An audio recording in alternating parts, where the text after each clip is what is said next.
حضرت ابو ہریرہ رضی اللہ تعالیٰ عنہ فرماتے ہیں کہ حضور صلی اللہ علیہ وآلہ وسلم کا فرمان ہے کہ قیامت اس وقت تک قائم نہ ہوگی جب تک دریائے فرات سونا نہ اگل دے، یعنی دریائے فرات سے سونے کا پہاڑ نہ نکل آئے۔ اس سونے کی وجہ سے ایک خوفناک جنگ چھڑے گی جس میں 100 سے 99 شخص مارے جائیں گے، جبکہ ہر شخص کی یہ سوچ ہوگی کہ میں اس جنگ میں صحیح سالم نکل کر اس سونے کو حاصل کر لوں گا۔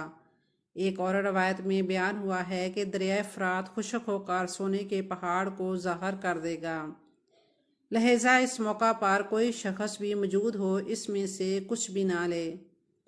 بسم اللہ الرحمن الرحیم۔ اس اہم حدیث میں قیامت کے قریب دراصل اس اہم ترین نشانی کی پیشن گوئی کی گئی ہے۔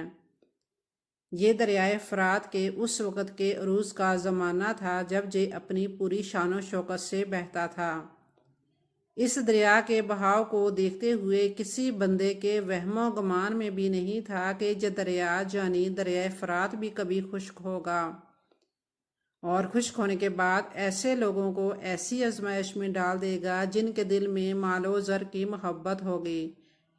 اس آزمائش میں پڑنے والے وہ لوگ ہوں گے جو دنیاوی دولت کے پجاری ہوں گے، جبکہ ان میں ایک گروہ ایسا بھی ہوگا جو رسول اللہ صلی اللہ علیہ وآلہ وسلم کی حدیث کے مطابق اس آزمائش سے دور رہیں گے۔ یہ آزمائش ان دو گروہوں میں فرق کو واضح کرنے والی ہوگی۔ فرات دریا اپنے اندر ایک تاریخ کو سموئے ہوئے ہے۔ فرات یعنی صاف پانی۔ اس دریا کی شروعات ترکی سے ہوتی ہوئی شام، عراق، گلف سے جا ملتا ہے۔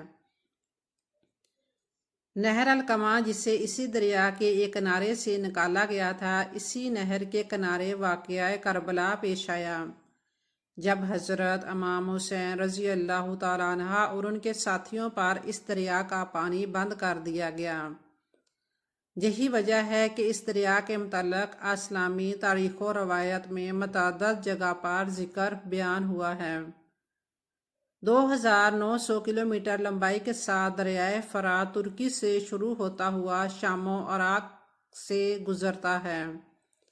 دریائے دجلہ، جس کے بارے میں کہا جاتا ہے کہ اس دریا کے ذریعے انسان نے زراعت کی ابتدا کی تھی، ان دونوں دریاؤں کا ملاؤ برشن گلوف میں ایک دوسرے سے جا ملتا ہے، جس سے شتول عرب کہا جاتا ہے، اور اسی دریا کو ایران و عراق کا بارڈر بھی کہا جاتا ہے۔